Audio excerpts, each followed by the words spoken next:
makapangyarihang dila. Mula sa Santiago, chapter 3, verse 1 to 12. Basahin ko lang yung ibang verse. Sa verse 5, ganyan din ang dila ng tao, maliit na bahagi lamang ng katawan, ngunit napakalaki ng nagagawang kayabangan. Isipin na lamang ninyo kung paano napapalagablab ng isang maliit na apoy ang isang malawak na kagubatan. Ang dila ay parang apoy, isang daigdig ng kasamaang nagpaparumi sa ating buong pagkatao. Ang apoy nito ay mula sa impyerno at sinusunog ang lahat sa buhay ng tao. So bakit ang title natin is ang makapangyarihang dila? Ano raw po ang kapangyarihan ng dila? Sa verse 5, malaki ang nagagawang kayabangan ng dila.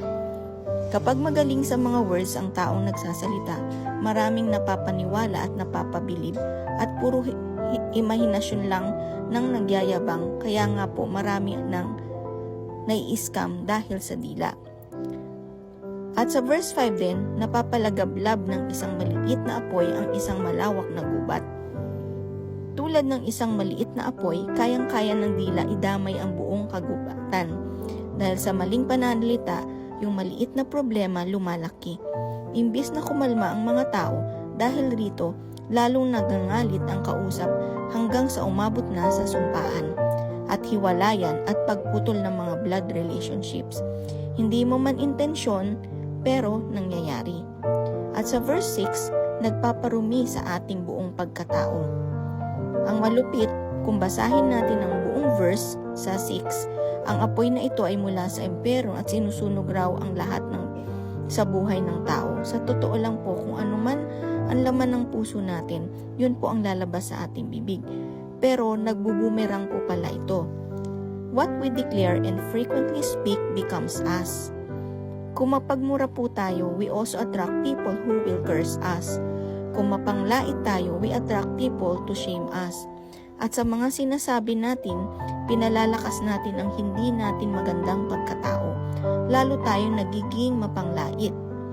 Kung mapagbigay naman tayo, mapagpaubaya, mahilig mag-appreciate ng mga tao, napakadali nating humingi ng tawad at mag-sorry, o napakadali nating mag-thank you, lalong lumalakas ang maganda nating pagkatao because we declare. At sa verse 8, puno ng kamandag na nakamamatay. Totoo po ito, marami na ang nagpakamatay dahil sa salita lamang. Dinamdam ng husto, hindi matanggap, the truth hurts, madalas, may times dahil sa pananalita, kinundina ng tao ang sarili at nagpakamatay o kaya naman sa sobrang sama ng loob sa taong nagsalita sa kanya. So ano po ang dapat nating gawin? Sa verse 10, huwag nating gamitin ang ating bibig sa panlalait kundi sa pagpupuri. Ayon sa Mateo chapter 12 verse 34 to 35, kung ano ang nag-uumapaw sa puso ay siyang sinasabi ng bibig. Therefore, let us overflow our hearts with the things from above. Dahil alam po natin ang tama. Kung hindi magbabago ang laman ng puso po natin, iba pa rin ang lalabas sa ating mga bibig. Hindi po natin maisa sa pamuhay ang mga sinasabi ng kawikaan ukol sa tamang pananalita. Hindi po tayo makakapag-encourage ng ibang tao kung tayo po mismo, ang laman ng puso natin ay puri regrets, anger, hatred, or discouragements. Let our lives be filled with the Holy Spirit so that His fruits will manifest through us. First, we need to be saved because through salvation, there is transformation. Ayon sa 2 Corinthians 5:17. And then we need the Holy Spirit for His fruits.